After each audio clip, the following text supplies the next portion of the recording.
Oi, gente, meu nome é Isabela, eu sou estudante de Ciência e Tecnologia na Unifesp e nesse vídeo eu vou falar um pouquinho sobre a lógica de programação e de uma forma mais introdutória sobre alguns aspectos da linguagem Pascal.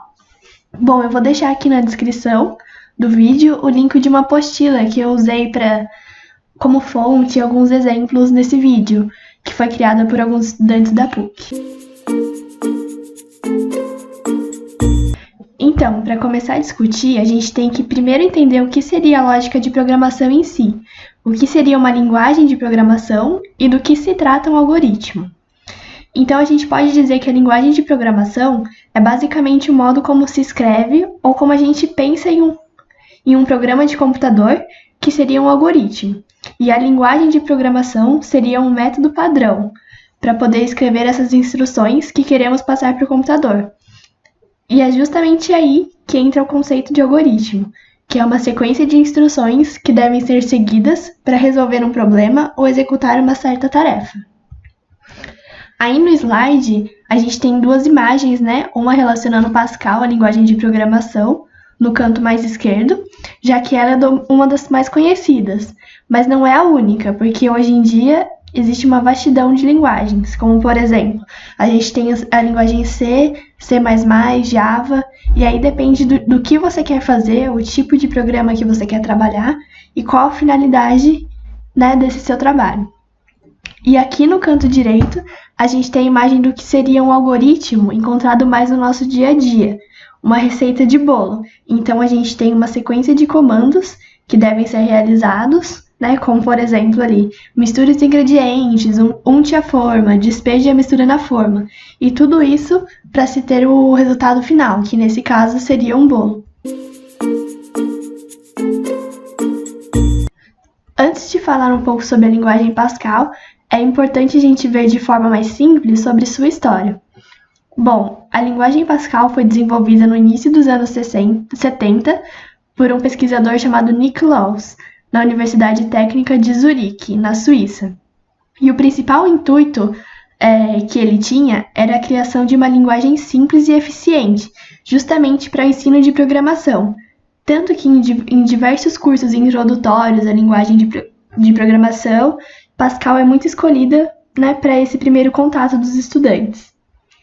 Além disso, é bem interessante a gente falar sobre o nome da linguagem. Como vocês já devem ter percebido, é um nome conhecido, né? Então, o nome foi dado como uma homenagem ao filósofo e matemático francês Pascal, que ficou conhecido por diversas contribuições para a humanidade, entre elas a primeira calculadora mecânica. Agora, começando a falar mais especificamente sobre as regras da linguagem em si, temos primeiro que compreender como estruturar um programa, né?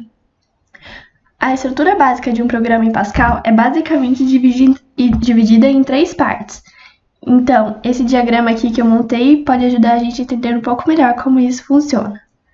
A primeira parte do algoritmo deve ser o cabeçalho com o nome do programa. Então, aqui no exemplo que eu coloquei, a gente pode ver que a sintaxe dessa primeira parte é basicamente a palavra program e o nome que você deu no programa. Então, aqui no exemplo, a gente tem o program, adicionar números. Então, já dando uma olhada aqui por cima, vai se tratar mesmo de adicionar números a uma variável. Seria, né, o que a gente conhece como uma soma. A segunda parte seria um bloco com as declarações, seja das variáveis ou das constantes. Conceitos que a gente vai ver um pouquinho mais pra frente no vídeo. Então, voltando aí de novo pro exemplo, dá pra gente já ter uma ideia ali a partir da palavrinha var, que eu coloquei um quadradinho vermelho para poder identificar. Abaixo dela a gente vai ter as declarações das variáveis. Então ali a gente vai ter a variável x, a variável a e a variável b declaradas como numéricas, né, do tipo inteiro.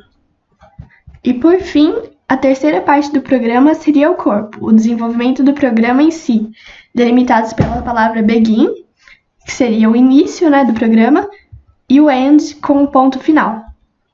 Então, falando mais um pouquinho sobre o exemplo que eu tinha colocado, pelo nome do programa a gente já inferiu que iria se tratar de uma soma, né, dos números. Então, a gente vai ter primeiro ali um comando para ler as variáveis a e b, e depois vamos atribuir a soma de a e b à variável x. E depois vai finalizar o programa com o computador escrevendo na tela para o usuário o valor de x.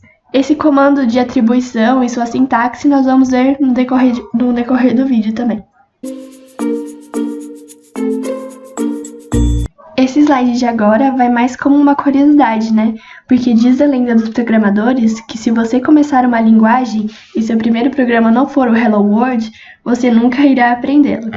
Então, vamos usar esse exemplo do Hello World para analisar a estruturação do programa de uma forma bem básica, que é o que a gente acabou de ver, né? Então, ele começa, como a gente já viu antes, com a palavra program e o nome do programa, nesse caso, o Hello World. E aí vem o desenvolvimento, né? O corpo do programa. A gente dá um comando de write para escrever na tela o famoso Hello World. E depois já finalizamos o programa com a palavra end.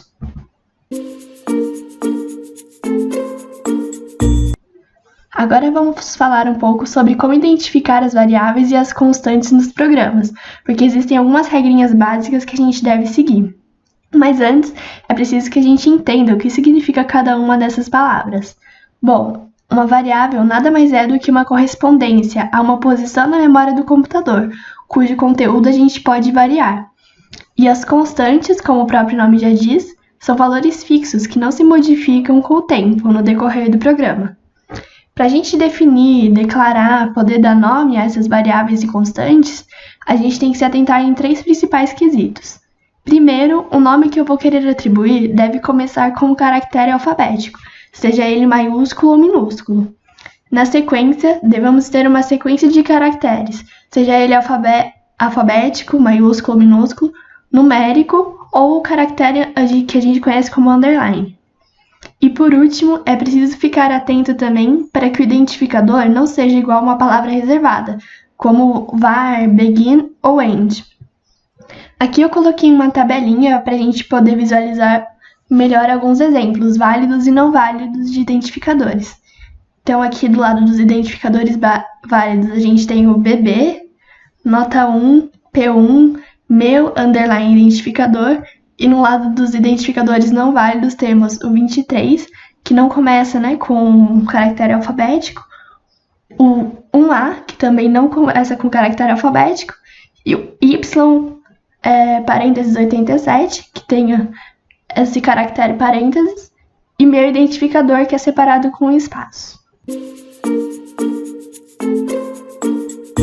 Agora, para finalizar esse vídeo, vamos falar um pouco sobre como funcionam as atribuições em Pascal. A sintaxe, na verdade, é bem simples, como a gente pode ver. Seria o identificador que você escolher, 2 pontos com o sinal de igual e depois a expressão que você quer atribuir. Eu coloquei esse programa aqui de exemplo, que foi retirado também da apostila da PUC, e é um programa que funciona basicamente para demonstrar as atribuições, né? A gente tem as variáveis A e B do tipo inteiro, C e D do tipo reais, T e F booleanas, né, que seria aquele verdadeiro ou falso, e a variável cadeia, que é do tipo string. Então, analisando aqui no corpo do programa, a gente vê que a variável A recebe o valor 1, a variável B recebe o A mais 3, C recebe 2,3, D recebe essa expressão aqui matemática mais simples, T e F recebem o true or false, justamente por serem do tipo booleanas, e a variável cadeia recebe a string, né, um texto. Bom, gente, é isso, espero que vocês tenham gostado e muito obrigada pela atenção.